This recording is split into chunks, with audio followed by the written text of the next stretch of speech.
नमस्कार दोस्तों मैंने अभी नेटफ्लिक्स पर हिज एंड हर्ज नाम का एक नया इंग्लिश शो हिंदी में देखकर खत्म किया है।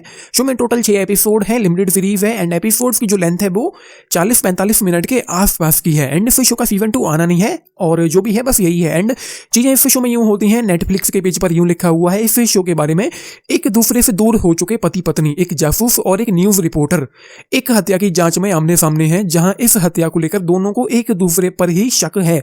एंड इस शो का जो स्टार्ट होता है वो मुझे काफी सही लगा है। शो का जो ओपनिंग सीन था वही जंगल में कार के ऊपर पड़ी हुई एक डेड बॉडी से शो शुरू होता है जो हमको देखने को मिलती है। एंड उसके बाद जो चीजें हैं वो कहीं ना कहीं इंटरेस्टिंग लगने लग जाती हैं शुरुआत से, क्योंकि शो स्टार्ट से ही टू द पॉइंट चलता है, ऐसा मुझे फील हुआ है। एंड धीरे धीरे हम इन चीज़ों में इन्वेस्ट हो जाते हैं एंड वो मुझे कहीं ना कहीं अच्छा लगा है। एंड फर्स्ट एपिसोड का जो लास्ट वाला सीन था, जो बरसात वाला जो वो सीन था, वो मेरे लिए काफ़ी सरप्राइजिंग था। ऑल्दो उस टाइम मुझे नहीं पता था कि वो कोई हेलुसिनेशन है, इल्यूजन है या फिर रियल है, बट सरप्राइजिंग था और मैं रिवील भी नहीं करना चाहता हूँ कि वो क्या था।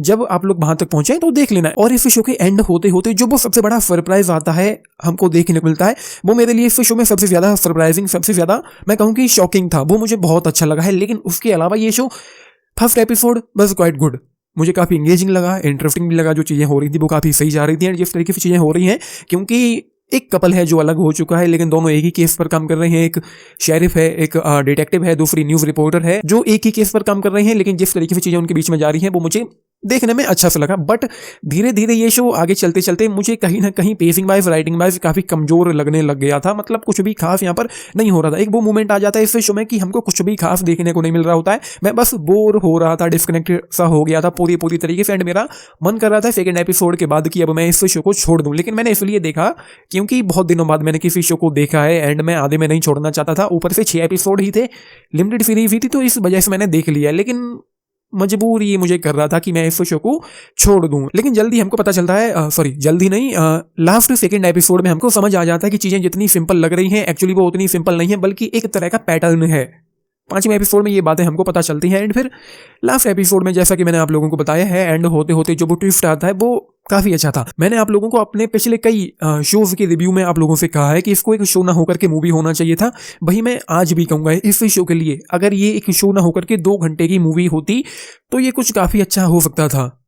लास्ट वाला जो वो ट्विस्ट था उस वजह से मैं कह रहा हूँ, अगर वो ट्विस्ट भी यहाँ पर ना होता तो इस शो में कुछ भी नहीं था। मतलब ट्रीटमेंट के लिहाज से शो काफ़ी कमजोर है, कुछ भी एक्साइटिंग नहीं है, कुछ भी थ्रिलिंग नहीं है, कुछ भी मिस्टीरियस नहीं है, कुछ भी ऐसा नहीं है कि हमको क्यूरियोसिटी हो चीज़ों को आगे जानने के लिए, उनके रिवील होने का हमको इंतजार हो। वो चीज़ें नहीं हो पाती हैं। एंड में जब वो ट्विस्ट आता भी है तो मेरा टेक तो बस यही था कि अच्छा ये भी इस शो में हमको देखने को मिलना था, तो वो मिल जाता है। और इस शो के लिए मैं थोड़ा बहुत एक्साइटेड था क्योंकि इस शो में हमको देखने को मिलते हैं मार्वल नेटफ्लिक्स का जो ओरिजिनल शो था द पनिशर, उसमें जो लीड कैरेक्टर जिन्होंने प्ले किया था जॉन वर्नथल, वो लीड रोल में इस शो में देखने को मिलते हैं। तो उस वजह से मैं एक्साइटेड था इसको देखने के लिए। तो बस ये मुझे बस एक एवरेज सा शो लगा है, या मैं यूं कहूं कि ट्रीटमेंट के नाम पर इस शो में कुछ भी नहीं था।